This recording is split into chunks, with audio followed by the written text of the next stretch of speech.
Bismillahirrahmanirrahim. Assalamualaikum warahmatullahi wabarakatuh. Perkenalkan, nama saya Mu'arifatus Syafa'ul Firli, mahasiswi Institut Agama Islam Bani Fatah Jombang, Prodi Ilmu Al-Quran dan Tafsir semester 4. Pada kesempatan kali ini kita akan melakukan analisis stilistika terhadap salah satu ayat Al-Quran yang penuh dengan makna, yaitu surat Al-Baqarah ayat 261. Nah, analisis stilistika sendiri merupakan kajian yang membahas tentang keindahan gaya bahasa Al-Quran, baik dari segi balaghahnya, retorikanya, maupun munasabah antar ayatnya. Langsung saja masuk ke ayatnya. A'udzu billahi minasy syaithanir rajim. Bismillahirrahmanirrahim. Wa id qala Ibrahimu rabbi arini kaifa tuhyil mauta qala awalam tu'min qala bala walakin liyatma'inna qalbi qala fakhudh arba'atan minat tayri fasurhunna ilayka thumma ja'al ala kulli jabalin minhunna juz'an thumma da'uhunna ya'tinaka sa'ya wa'lam annallaha azizun hakim. Mathalul ladzina yunfiquna amwalahum fi sabilillahi kamathali habbatin ambatat sab'a sanabila fi kulli sumbulatin mi'atu habbah wallahu yudha'ifu liman yasha' wallahu wasi'un alim. Alladzina yunfiquna amwalahum fi sabilillahi thumma la yutbi'una ma anfaqu mannan wala adhan lahum ajruhum 'inda rabbihim wala khawfun 'alaihim wala hum yahzanun. Qaulun ma'rufun wa maghfiratun khairum sadaqatin yatba'uha adha wallahu ghaniyyun halim. Ya ayyuhalladzina amanu la tubtilu sadaqatikum bil manni wal adha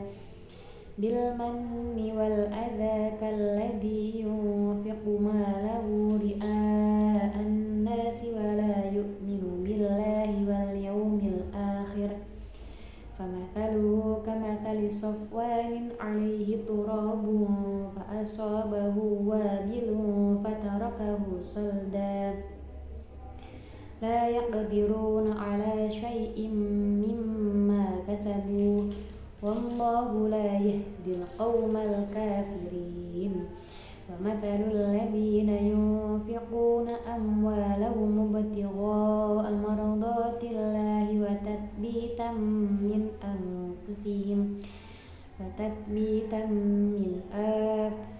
kamathali jannatin birabwatin asabaha wabilun fa'atat ukulaha di'fayn fa illam yusbaha wabilun fatal wallahu bima ta'maluna basir. Ayawaddu ahadukum an takuna lahu jannatun min nakhilin wa a'nabin tajri min tahtihal anharu lahu fiha min kulli thamarat wa asabahul kibaru wa lahu dhurriyyatun du'afa wa asabaha i'sarun fihi narun fahtaraqat kadzalika yubayyinullahu lakumul ayati la'allakum tatafakkarun. Shadaqallahul azim. Langsung kemudian lanjut ke makna lafdiyahnya, makna perlafadznya. Pada surat Al-Baqarah ayat 261. Mathalul ladzina yunfiquna amwalahum fi sabilillahi kamathali habbatin ambatat sab'a sanabila fi kulli sumbulatin mi'atu habbah wallahu yudha'ifu liman yasha' wallahu wasi'un alim. Mathalun artinya perumpamaan atau gambaran. Alladzina yunfiquna, orang-orang yang menafkahkan, amwalahum, harta-harta mereka, fi sabilillahi, di jalan Allah, kamathalin, seperti perumpamaan, habbatin, sebutir biji, ambatat, yang menumbuhkan, sab'a sanabila, 7 tangkai, fi kulli sumbulatin, pada setiap tangkainya, mi'atu habbatin, 100 biji, wallahu yudha'ifu, dan Allah melipat gandakan, liman yasha', bagi siapa yang Dia kehendaki, wallahu wasi'un, dan Allah maha luas, alimun, lagi maha mengetahui. Nah, selanjutnya masuk pada tafsir surat Al-Baqarah ayat 261. Pada tafsir Ibnu Katsir, Imam Ibnu Katsir menjelaskan bahwasannya ayat ini, surat Al-Baqarah ayat 261 ini merupakan basyarah atau kabar gembira dan motivasi bagi orang-orang yang berinfak di jalan Allah. Dalam ayat ini Allah menjanjikan kelipatan pahala minimal 700 kali lipat, bahkan lebih tanpa batas bagi orang-orang yang Allah kehendaki. Kemudian Imam Ibnu Katsir juga mengutip hadis Nabi Muhammad SAW bahwasanya setiap amal kebaikan dilipat gandakan 10 hingga 700 kali.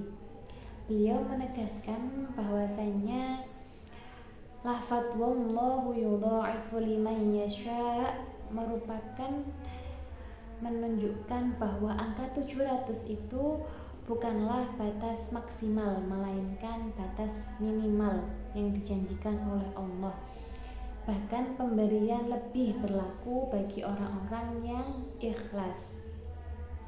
Kemudian dalam tafsir At-Tabari, Imam At-Tabari menjelaskan beberapa pendapat mufassirin mengenai lafadz fi sabilillah, di jalan Allah.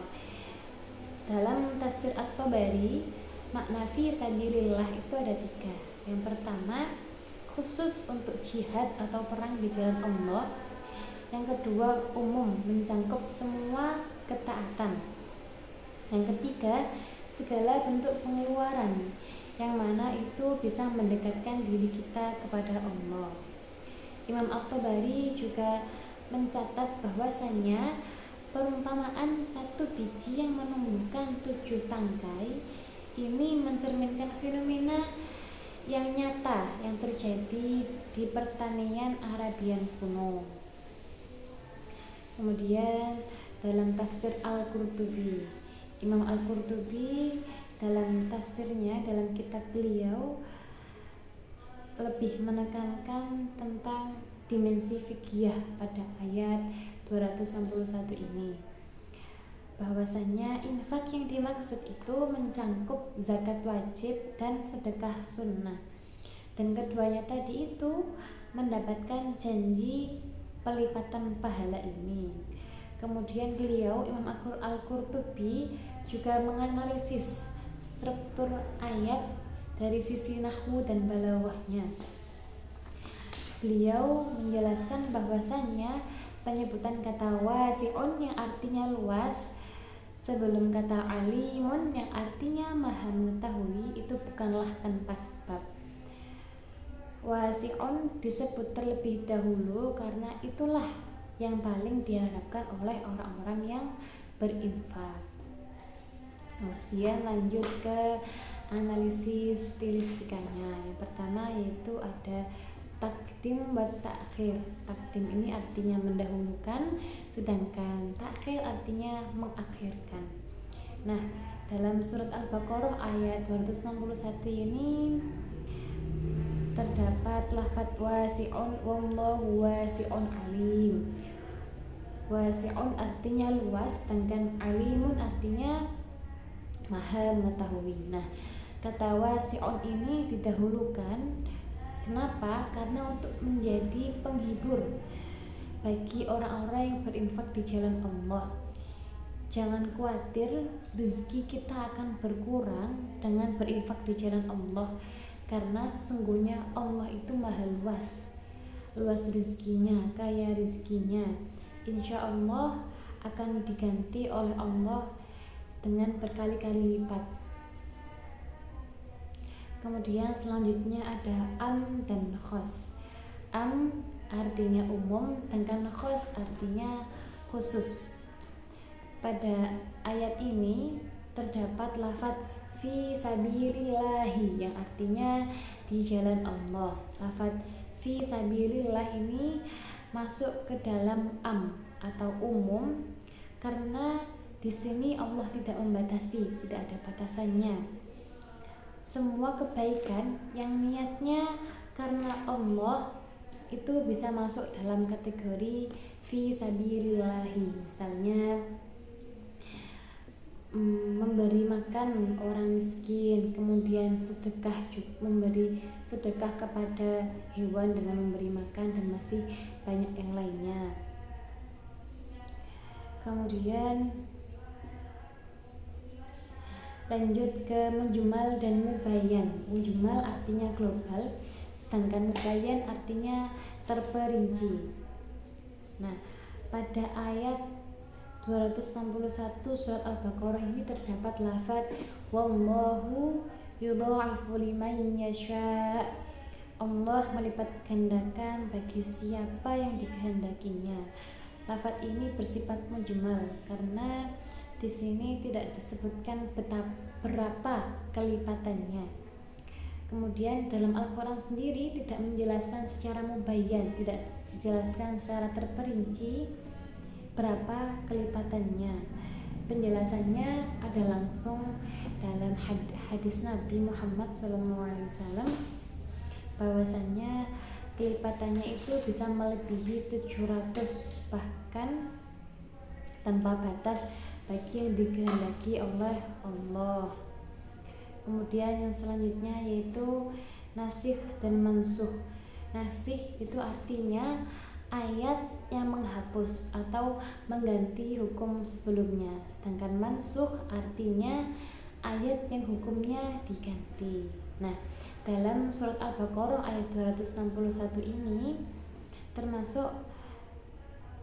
tidak termasuk ayat yang memiliki hubungan dengan nasikh dan mansuh. Ayat ini sifatnya ikhbariyah atau berisi tentang berita balasan bagi orang-orang yang berinfak di jalan Allah, bukan hukum taklif yang bisa dinasakh. Selanjutnya yaitu mutlak dan muqayyad. Mutlak memiliki arti bebas atau tanpa adanya batasan, sedangkan muqayyad artinya dibatasi. Nah, pada surat Al-Baqarah ini terdapat lafaz amwalahum yang artinya harta-harta mereka. Nah, lafaz amwalahum ini sifatnya mutlak karena tidak dibatasi oleh jumlah minimalnya. Ini menunjukkan bahwa berapapun harta yang kita infakkan, baik sedikit maupun banyak, akan mendapatkan janji pelipatan yang sudah dijanjikan Allah dalam ayat ini tadi. Kemudian masuk ke mantuk dan mafhum. Mantuk memiliki arti yang dimaksud dengan mantuk itu kita bisa mengetahui arti yang langsung terlihat dari lafadznya, sedangkan mafhum kebalikannya yaitu arti yang tidak disebutkan secara langsung. Nah, dalam ayat ini terdapat lafaz yang artinya orang yang beriman, orang yang berinfak di jalan Allah mendapat pahala berlipat 700 kali. Nah, mantuknya di sini kita bisa memahami bahwasannya ayat ini menjelaskan tentang balasan bagi orang-orang yang berinfak di jalan Allah. Apa balasannya? Yaitu mereka akan mendapatkan pahala yang berlipat 700 kali. Kemudian untuk mafhumnya sendiri tidak disebutkan, tapi dalam ayat ini secara tidak langsung mengisyaratkan bahwasannya orang yang tidak berinfak akan kehilangan kesempatan emas untuk mendapatkan kelipatan pahala yang sangat luar biasa ini. Kemudian dalam ayat ini juga diisyaratkan bahwasanya harta yang diinfakkan bukan karena Allah, melainkan karena mengharap balasan manusia ataupun riya, pamer, sum'ah, itu tidak mendapatkan janji kelipatan ini. Selanjutnya yaitu hakikat dan majas. Hakikat artinya makna asli, sedangkan majas artinya makna kiasan. Nah, hakikat di sini yaitu terdapat pada lafaz habbah yang artinya biji, kemudian sanabil yang artinya tangkai, dan ambatat yang artinya menumbuhkan. Kemudian lanjut ke tasbih. Tasbih ini artinya perumpamaan atau membandingkan sesuatu dengan sesuatu yang lainnya. Nah, dalam tasbih ini terdapat 4 unsur utama. Yang pertama yaitu ada yang namanya musyabbah, yang dibandingkan. Kemudian yang kedua namanya wajhu syabbah atau sifat yang sama. Yang ketiga ada tasbih atau kata pembanding. Biasanya kata-katanya seperti laksana, bagaikan, seperti ini. Kata-kata ini termasuk ada tasbih, kata pembandingnya. Kemudian yang keempat yaitu musyabbah bih atau pembanding. Nah, dalam surat Al-Baqarah ayat 261 ini terdapat tasbih, yaitu contohnya seperti orang yang berinfak di jalan Allah. Nah, ini kata-kata ini termasuk ke dalam musyabbah atau yang diserupakan. Kemudian musyabbah bihnya, sebut musyabbah bih itu pembanding. Pembandingnya yaitu sebutir biji yang tumbuh 7 tangkai, tiap tangkainya 100 biji. Kemudian wajhu syabbahnya atau sifat yang sama, yaitu satu hal kecil menghasilkan berlipat-lipat keuntungan. Sedangkan adat tasbihnya yaitu lafadz kama talin yang artinya seperti. Selanjutnya masuk ke kinayah dan tasrih. Kinayah memiliki arti sindiran, sedangkan tasrih artinya makna yang disampaikan langsung atau terang-terangan. Nah, pada akhir ayat ini tadi terdapat lafaz wallahu wasi'un alimun. Ini termasuk tasrih. Allah secara langsung menyatakan dua sifatnya tanpa ada kiasan. Ini berfungsi sebagai takkid atau penguat janji yang telah disebutkan sebelumnya. Kemudian terdapat lafaz fi sabilillah. Lafaz fi sabilillah, di jalan Allah, ini termasuk kinayah, karena ini mengisyaratkan ketulusan niat karena jalan Allah. Hanya bisa ditempuh dengan keikhlasan saja. Selanjutnya yaitu hasr dan iktisas. Hasr artinya pembatasan, sedangkan iktisas artinya pengkhususan. Pada ayat ini terdapat lafaz liman yasha. Liman yasha ini termasuk ikhtisas atau pengkhususan, yang artinya bagi siapa yang dikehendakinya. Nah, ini pengkhususan bahwasannya pelipatan lebih dari 700 itu dikhususkan bagi orang-orang tertentu, bagi orang-orang yang memenuhi kriteria dari Allah dan yang dikehendaki oleh Allah saja yang akan mendapatkan pelipatan tersebut. Kemudian Janji pelipatan ini dibatasi khusus untuk infak fi sabilillah, tidak berlaku untuk pengeluaran biasa yang tidak diniatkan karena Allah. Selanjutnya yaitu kesimpulan. Selanjutnya khobar. Yang terakhir ada khobar. Khobar artinya berita. Nah, dalam keseluruhan ayat surat Al-Baqarah ayat 261 ini bentuknya khobar atau berita, yang mana berita ini bisa dinilai benar ataupun salah. Dalam ayat ini Allah mengkabarkan tentang keadaan orang yang berinfak dan besaran pahalanya. Selanjutnya kesimpulan. Dari analisis stilistika surat Al-Baqarah ayat 261 ini tadi, kita bisa mengetahui bahwasannya ayat ini bukan hanya sekedar perumpamaan tentang pahala infak di jalan Allah saja, melainkan di dalamnya banyak sekali keindahan gaya bahasa yang menyimpan makna mendalam. Keagungan ayat ini terletak pada kemampuannya menyentuh aspek akal dengan logika perumpamaan dan aspek spiritual dengan penyebutan sifat Allah di akhir ayat penutup. Semuanya dalam satu ayat yang ringkas namun padat maknanya. Al-Quran merupakan mukjizat yang tidak akan pernah habis dipelajari. Semakin dalam kita mengkajinya, semakin kita menyadari betapa setiap kata, setiap posisi, dan setiap susunan kalimatnya merupakan pilihan yang sempurna dari Zat yang Maha Bijaksana.